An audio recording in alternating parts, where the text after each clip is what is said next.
Once, a young man belonging to a very rich and aristocratic family came to Zen master. Young man told master that he had known everything and indulged in every desire, but then he got fed up with everything. Fed up with women, wife, money. He said to master, "Now I am fed up with world. I don't understand what to do anymore. Is there some way that I can know myself, who I am?" Before master could reply, young man said, "I want to tell you that I am indecisive and cannot continue anything for a long time. I cannot persist in anything." Master said, "Then it will be very difficult because long effort will be needed to undo all that you have done in past. But let me ask you one question.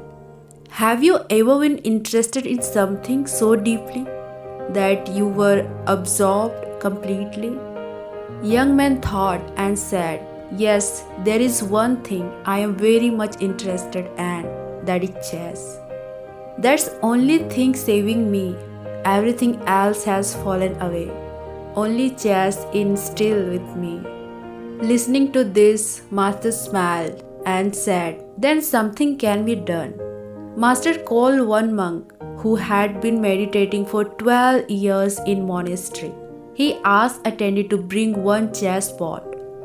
Monk was little acquainted with chess rules, but being in meditation for 12 years, he forgot almost all about worldly things. Master said to monk, "Listen, this is going to be a very dangerous game. If you are defeated by this young man, I will cut off your head with sword." Young man became little uneasy. Just then, master turned to him and said, "You said that you like chess. You get absorbed in chess. Now play with all you got because it's a matter of life and death. If you are defeated, I will cut off your head." For a moment, young man thought to escape, but then if he ran away at that point, it would look dishonorable, so he agreed to play. Now game started. Young man started trembling. Now it was not just a game, but his life depended on his win. He couldn't think. Monk was sitting in front of him, looked serene and calm. Monk was playing calmly. With every step, death was coming nearer for young man.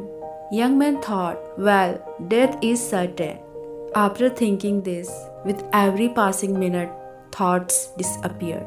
Young man forgot about death and life. He became just a part of game, totally immersed in it.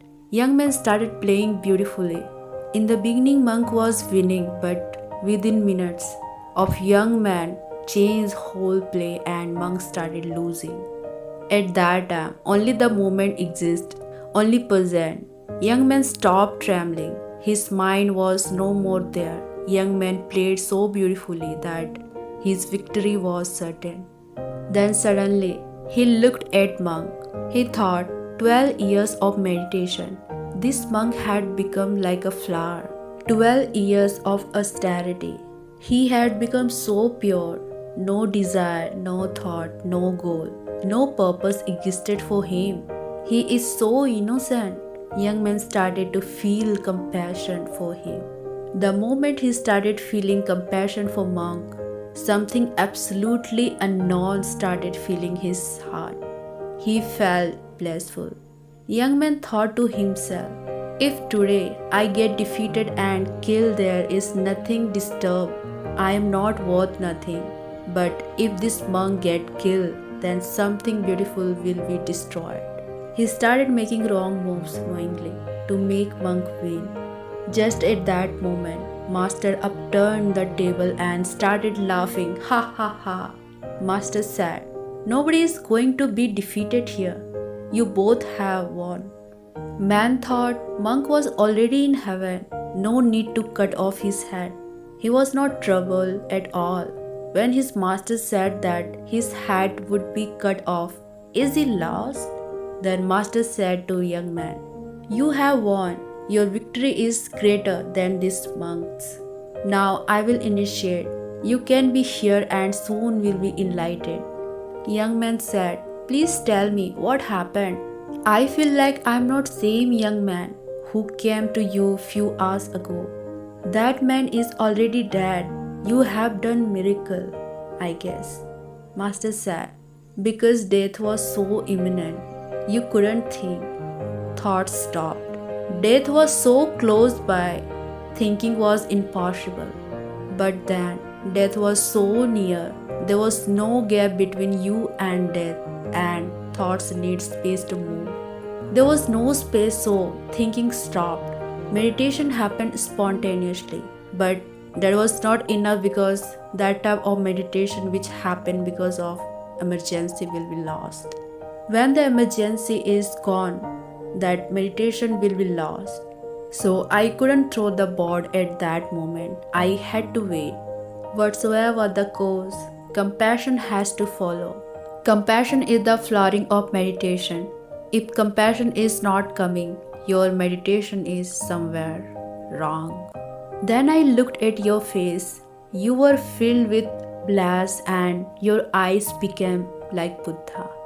When you thought that it is better to sacrifice myself than this monk is more valuable than me, then I saw in your eyes the compassion arising, and then you started to make wrong movements just to be defeated so that you would be killed and this monk saved. At that moment, I had to throw the board because you had won. Now you can be here. I have taught you both meditation and compassion. Now follow this track and let them become spontaneous in you. Not situational, not depending on any emergency, but just a quality of your being. We see in life that in today's world, millions of people are suffering from disturbing thoughts in their mind. Thoughts of the mind can be more painful than physical pain. People are suffering because they never try to find their mind. They never try to look within and explore their mind. In fact, mind is nothing but just thought which arise like clouds in the state of unconsciousness. When we become conscious, mind starts to witnessing our thoughts.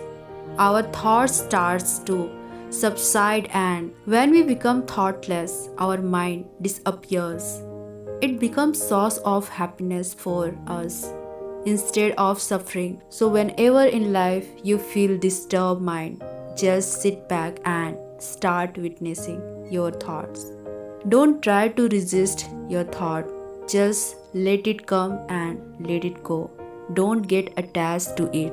Watch it like as if you are standing on the side of the road and witnessing traffic come and go, just like a spectre. Similarly, by witnessing your thoughts, slowly and slowly your thoughts will subside, and in the end, you will be left with only your true self, which is very peaceful and blissful.